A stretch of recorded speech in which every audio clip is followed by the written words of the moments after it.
Razvan IFL TV, proudly sponsored by Everlast. Delighted to have with me once again, heavyweight contender Otto Wallin. Otto, firstly, how are we doing? Everything's good, thank you. Enjoying life. How are you? I'm good. I'm good. Not too bad. As we were discussing on camera, off camera, sorry. Next week, the UK hits stage 2, where it comes out of certain restrictions, where shops can open and gyms can open. So, looking forward to going back to the gym next week.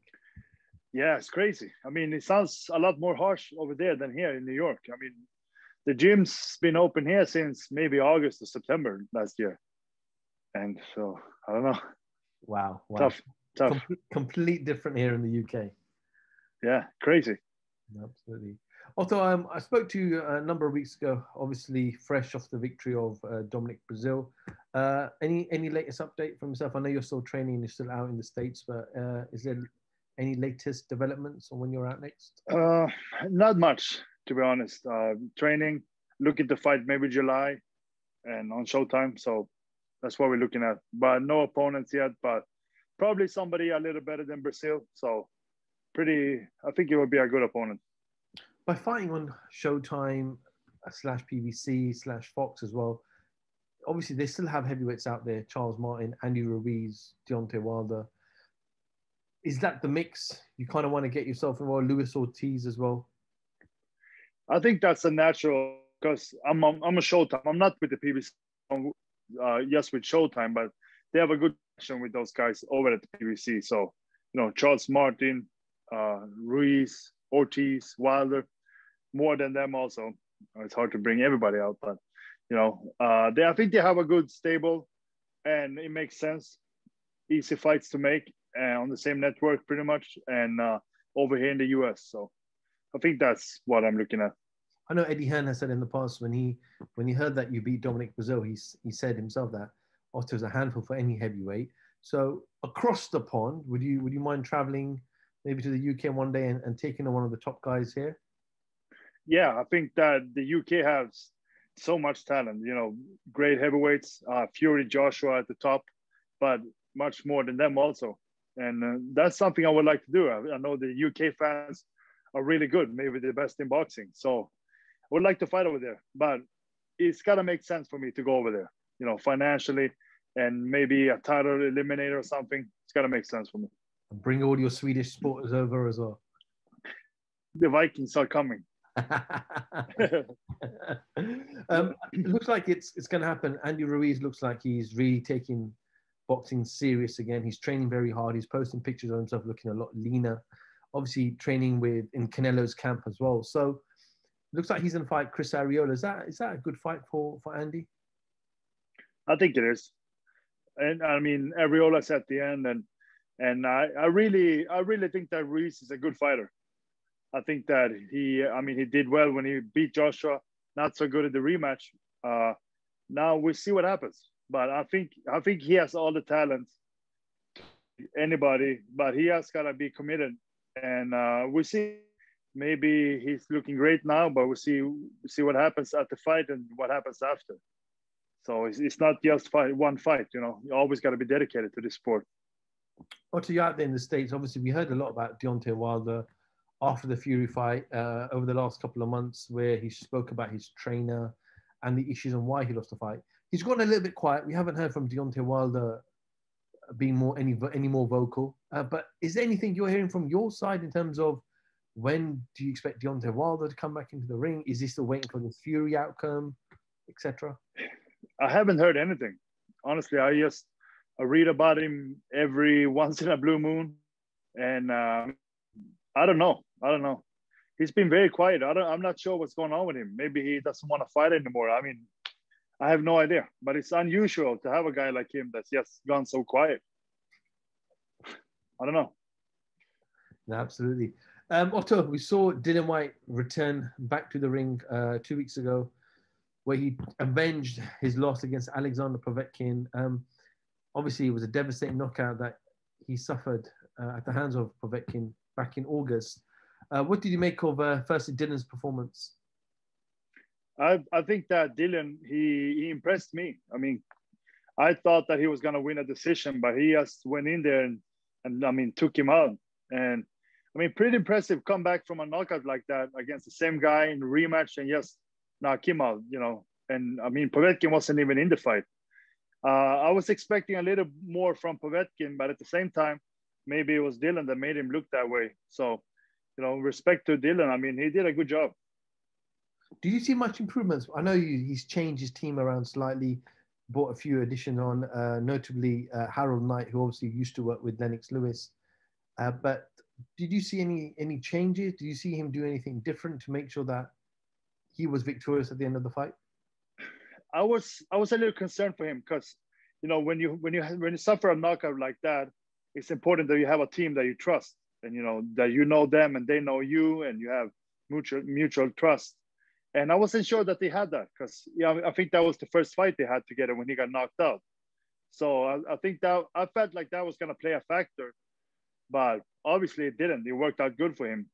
In terms of improvement, I think it's hard to judge, you know, just from one or two fights like that. To me, it looks like the same guy. I mean, it takes time to change stuff, especially at his age. He's 30 plus. So, you know, it might take time. But, I mean, he's already a good fighter, so he doesn't have to change much. Maybe some tweaks here and there, but, I mean, he's on a good path. What was the reaction when the first round happened, when they were both just throwing leather and throwing gloves? They both wanted to knock each other out in the first round. Yeah, I mean, Povetkin looked hurt from like the first punch, to be honest. And he was looked wobbly, and he was firing back, and Dillian was coming back. I mean, it was a good fight. I didn't expect that, especially from Dillian being knocked out. But he just came out like he didn't care and took him out.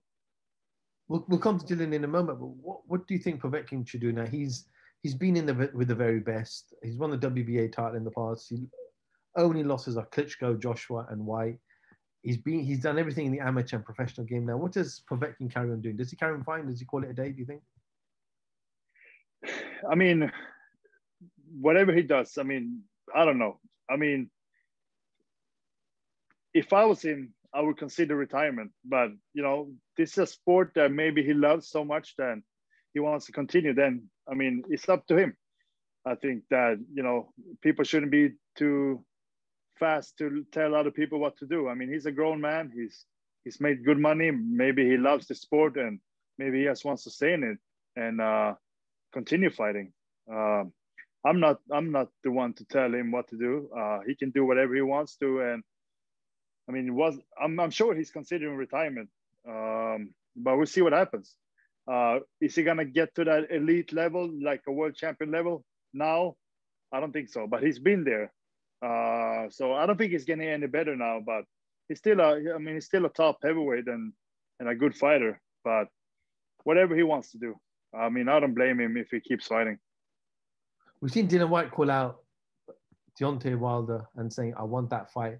Let's make it happen. We know when Deontay Wilder was a WBC champion, he didn't fight Dillian. He clearly said he wasn't going to fight Dillian White. I think they had back and forward messages that they exchanged over DM, over Instagram or Twitter. But Deontay Wilder has come out recently and said, I'll fight Dillian White. But is that a fun fight? I think it's a fun fight. I think it would be a good fight. And the press conference. What? Imagine the press conference. Yeah, I think it would be great. I think it would be great. You know, both big characters, and I think it would be a lot of fun. I think that fight could go either way. I mean, Wilder has really good power. One of the heaviest hitters out there. That's his, you know, main thing. Dillian got power too, but he's got other tools also. So I think that it could be a good fight, and it will be entertaining. Is Wilder gonna fight him? I don't think so right now. Maybe if he comes back and has a couple of fights, but I don't think he's gonna fight him right away. Is that a fight that interests you, Dillian White? Yeah, I think that Dillian White is one of the top guys, and that could be a good fight, and I think that's a good fight, and it has to make sense. You know, it's a big risk, but it could be a big reward also. What happens in that fight if you fight with him? I think that I have all the tools to beat him. I think that I'm a smart fighter. I got my own style, and I'm a southpaw. So I think I can make it happen. Can you knock out Dillian White? Yes, I think I can knock anybody out, but I feel like I got to improve in that area. I think I have the power.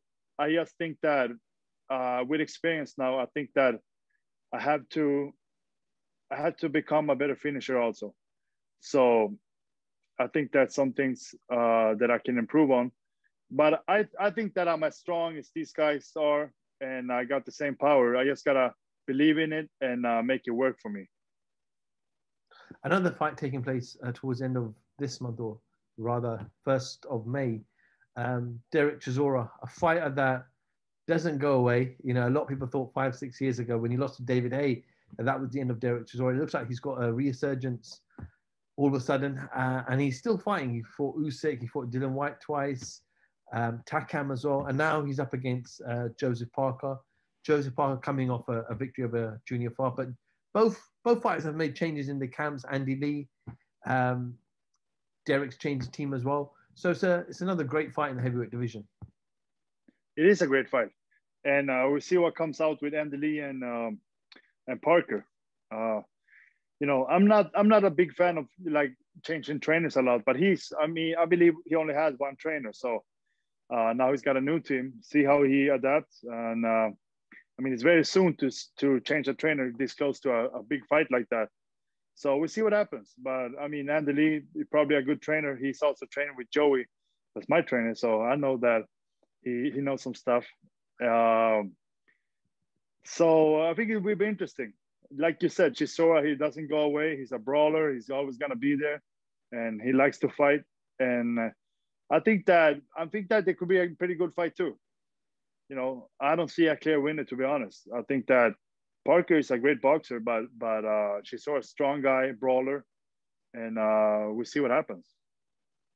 Interesting. We look forward to that. Otto, I'll end with this. I know I spoke to you last time about Fury AJ. We're in April now, and there kind of still isn't an announcement about this fight. The aim was June. The aim is now July. We also know that Usyk and Joe Joyce are kind of waiting in the background at the moment to see what happens. The WBO have made it very clear the fight has to happen in the summer. If you push AJ Fury into the latter part of the year, then the WBO title will not be on the line. It will be stripped. Would that be a shame if they have to kind of delay the fight till the end of the year and then that WBO belt is not on the line? And I know obviously fighters care about money, but also becoming undisputed is also a big achievement in itself. Yeah, that would be cool if all titles could be on the line. I think that's an important thing, but I think that probably they are figuring, hey, I'm fighting the best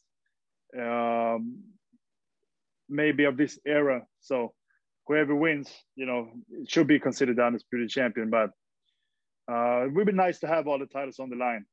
If one title gets released, like the WBO, I mean, I'm not complaining about it because I can be in line potentially to fight for it. So, you know, it would be nice to have a champion, one champion, undisputed champion, but see what happens.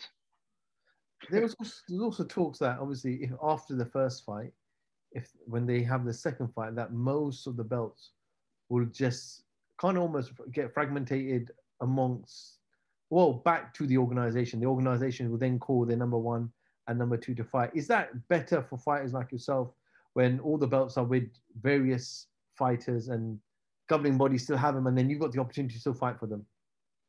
Yeah, I think there's two ways to look at it. It's nice if boxing could have one champion in every weight class, but at the same time, having more titles, it gives more opportunities for guys like myself and other fighters, you know, to be able to fight for a title and to become a world champion, and to make our way up there to fight the elite guys that's right now, you know, Fury and Joshua. So there's two ways to look at it. I think that's, I mean, working out good for me because there's more titles and more opportunities. At the same time, could be good for boxing to just have one champion, and it would be easier probably for the audience to know and for the fans to know who's the champion and whatnot. No, absolutely. Okay, thank you also for giving me a little bit of time. Have you got much, I know it's early afternoon there, but much planned for the rest of the day?